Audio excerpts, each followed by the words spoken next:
on sent de la bonne volonté. On sent qu'on veut aller le plus vite possible. L'État a rappelé qu'il ne mettra que pour l'instant 14 millions, ça n'est pas encore le compte. Donc, il y a encore du boulot, mais enfin, ça va dans le bon sens.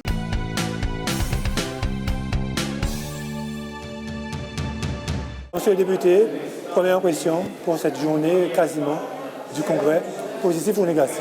Bon, ça va dans le bon sens. C'est positif puisqu'il y a quand même une volonté guadeloupéenne des élus, des forces économiques, des citoyens de pouvoir réfléchir et trouver des solutions à la problématique de l'eau. Ce matin, on a fait des constats, on a identifié des possibles solutions. On a écouté aussi le CMGAG avec le nouveau président, très volontaire, M. Yakou, ça fait plaisir.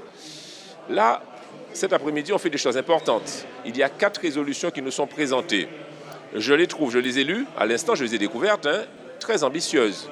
C'est une bonne chose, mais elles sont très ambitieuses et arriver à mettre en place ces 4 résolutions qui, à mon avis, je l'espère, seront votées, ce sera une autre affaire. Je m'explique.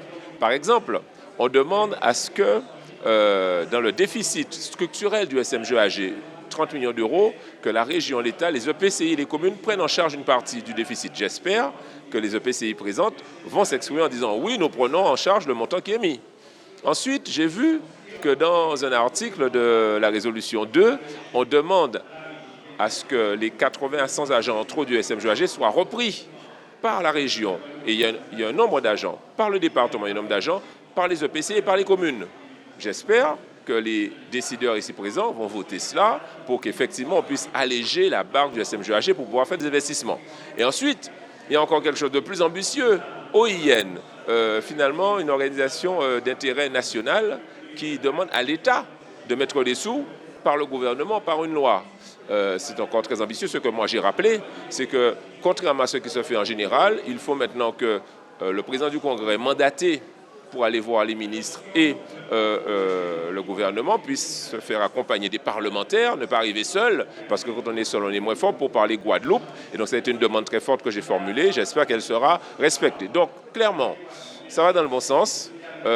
D'ici à ce qu'on puisse y arriver, il y a encore une étape entre la coupe aux lèvres, comme on dit, mais encore, il ne faut pas démériter. J'ai vu aussi qu'il y a un aspect social pour ceux qui ne peuvent pas payer les factures d'eau, qu'on puisse leur facturer moindre. C'est une bonne chose. J'ai vu aussi que pour ceux qui en ont besoin, dans le cas de l'amélioration de l'habitat, on pourra leur permettre de mettre en place des citernes. Ça va dans le bon sens. Donc, on sent de la bonne volonté. On sent qu'on veut aller le plus vite possible. L'État a rappelé qu'il ne mettra que pour l'instant 14 millions. Ça n'est pas encore le compte. Donc, il y a encore du boulot, mais enfin, ça va dans le bon sens. Alors, les Guadeloupéens qui vous regardent, ils disent c'est beau tout ça. Mais en fait, quand est-ce que j'aurai de l'eau à mon robinet, en qualité et en quantité? Je crains que ça ne soit pas tout de suite. Je sais qu'il y a quand même dans la résolution 1 l'idée de pouvoir réparer 10 000 fuites rapidement pour soulager la pression.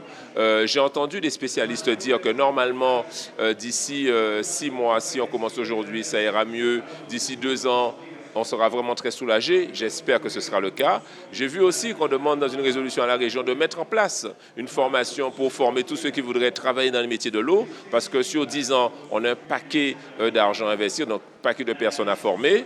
Je trouve qu'on ne parle pas beaucoup, même si c'est évoqué quand même dans les résolutions, de l'assainissement.